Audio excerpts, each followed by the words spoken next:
Bonjour, bonsoir tout le monde. Et ça va dépendre de là qui pourra tomber sur vidéo ça. Donc nous connaissons très bien, ça fait plus de 2 à 3 mois côté que était gagné une route alors qu'il t'a sorti. Donc du côté de Carrefour-la-Mort, et bien pour qu'il était capable d'atterrir spécialement donc Ouanamet. Donc nous avons dit dans moment ça moun Ouanamet pour le sauver. Alors côté que gagné donc nous capable dire grand route nationale là, il pas bon du tout. Côté que à plusieurs reprises, donc gain machine qui fait accident, gain moto qui fait accident, ainsi que même monde qui à pied arrive faire accident. Donc dans moment ça, nous capable dire Quamco Haïti et bien lui-même qui organisé avec toute équipe client, donc qui a fait un travail très sérieux et spécialement dans le département nord-est. Donc nous allons faire petit marché à coup et qu'on sait très bien ou à privé ouais, comment travailler à dérouler. En allez.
Voilà.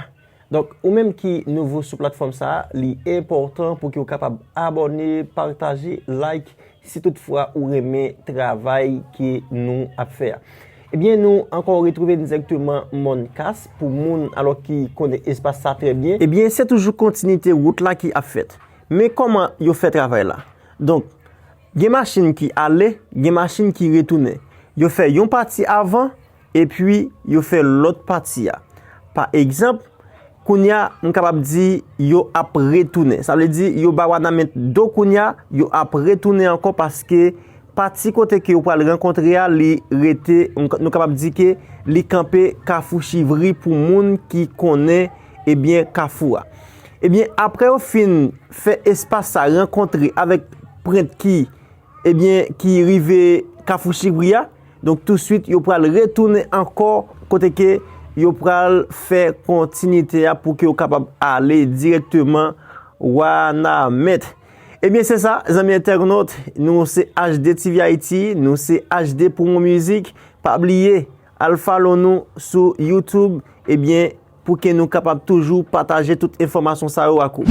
Donc c'est comme ça, travail là lui-même li a fait eh bien dans route nationale numéro 6 là, les amis internautes. Donc, nous avons fait avancer pour que nous puissions continuer à montrer et comment travailler là lui-même a déroulé.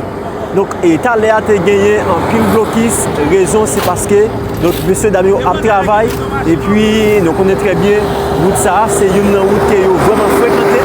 Et bien, côté que donc gagné en pile machine et moto. Donc, attends même monde à pied. Donc, moun sa yo, donc yo sorti et du côté de République Dominicaine, il y a ça tout qui pral à l'ouest famille yo, il y a ça tout donc qui pral dans le travail.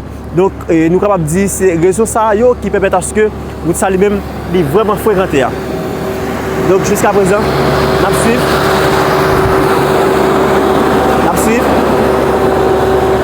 Donc, dans cette semaine ça, ou bien dans le mi-temps, moi ça, je pense que moun Ouanamet a vraiment content. Parce que concernant un pile trou donc qui gagne et surtout dans la route nationale numéro 6 là, donc qui permet à ce que chaque accident est toujours fait. Donc on pense que et quand même il faut gagner une solution.